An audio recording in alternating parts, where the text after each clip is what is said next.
Salut à toute la team Football Talk, j'espère que vous allez bien. De mon côté, ça ne va pas du tout, car il y a un tremblement de terre, un séisme, un coup d'état dans le monde du football. Le sujet que nous allons traiter dans cette vidéo est la Super League, le fameux projet qui va totalement révolutionner notre sport favori, le football. Installez-vous confortablement et on commence tout de suite.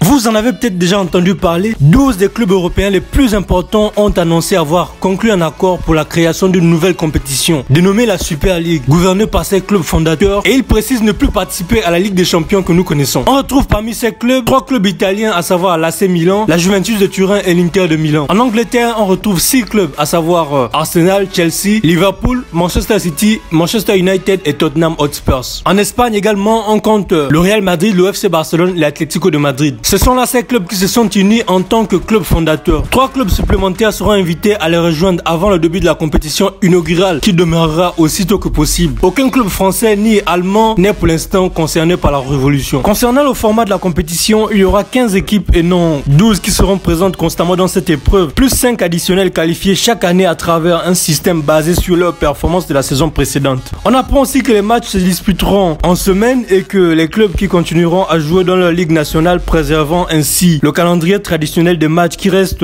au cœur de la vie des clubs. La saison démarrera au mois d'août avec la participation des clubs répartis en 2 groupes de 10 équipes qui joueront le match aller et retour. Les 3 premiers pour chaque groupe se qualifient automatiquement pour les quarts de finale. Les 4e et 5e de chaque groupe jouent en barrage pour le dernier ticket des quarts de finale. Des playoffs aller et retour seront organisés jusqu'à la finale qui se jouera en match simple en fin mai sur un terrain neutre. C'est Florentino Pérez, l'homme fort du Real Madrid, qui a été nommé président de cette Super League. Le patron merengue s'est d'ailleurs fendu d'une déclaration pour défendre le projet qui a été mis en place en disant ceci: nous allons aider le football à tous les niveaux pour l'amener à occuper la place qu'il mérite. Le football est le seul sport global et le seul à compter 4 milliards de fans, et notre responsabilité en tant que grand club est de satisfaire les attentes des supporters. Alors que l'UEFA avait publié une lettre ce dimanche pour menacer de sanctionner les clubs participant à cette compétition, les clubs fondateurs de la Super League assurent que les discussions pourraient être relancées avec l'instance du football pour travailler et œuvrer des concerts pour le bien du football. Les clubs fondateurs espèrent engager la conversation avec l'UEFA et la FIFA afin de trouver les meilleures solutions pour la nouvelle ligue et le football dans son ensemble. Pour rappel, l'UEFA avait contre-attaqué avec la présentation notamment du nouveau format de la Ligue des Champions à l'occasion de la réunion de son comité exécutif. Les menaces de l'UEFA n'ont visiblement pas suffi à faire reculer les 12 clubs membres. Après l'annonce de la création de la Super League, la FIFA a réagi et a assuré qu'elle désapprouvait totalement cette initiative prise par les plus gros clubs européens. D'ailleurs, d'après l'instance du football mondial, tout club et tout joueur participant à cette compétition sera exclu de toute compétition nationale, européenne et mondiale. C'est-à-dire plus de Ligue des Champions, plus de championnats d'Europe, plus d'Euro et même plus de Coupe du Monde pour les joueurs qui prendront part à la Super League. C'est tout simplement un désastre à mon humble avis. Imaginez une Coupe du Monde sans Lionel Messi, Cristiano Ronaldo, Kevin De Bruyne, Kylian Mbappé ou encore Neymar Junior. Il se pourrait que les informations que je vous donne dans cette vidéo soient désuètes d'ici les quelques 3 jours. Donc du coup, je me ferai le devoir de réactualiser de nouvelles informations et celles-ci feront l'objet d'une nouvelle vidéo. Dites-moi dans la section commentaire ce que vous pensez de cette nouvelle Super League créée par les clubs les plus puissants d'Europe. C'est tout pour cette courte vidéo consacrée aux grandes réformes du football européen. Évidemment, je vous tiendrai informé s'il y a de nouvelles informations concernant ce sujet plus que brûlant et plus que sensible. Donc si vous ne voulez rien rater, n'hésitez pas de vous abonner pour de nouvelles informations concernant le sujet et pour être toujours tenu informé lorsque je sors une nouvelle vidéo. On se donne rendez-vous dans quelques jours pour une nouvelle vidéo des actualités concernant le football.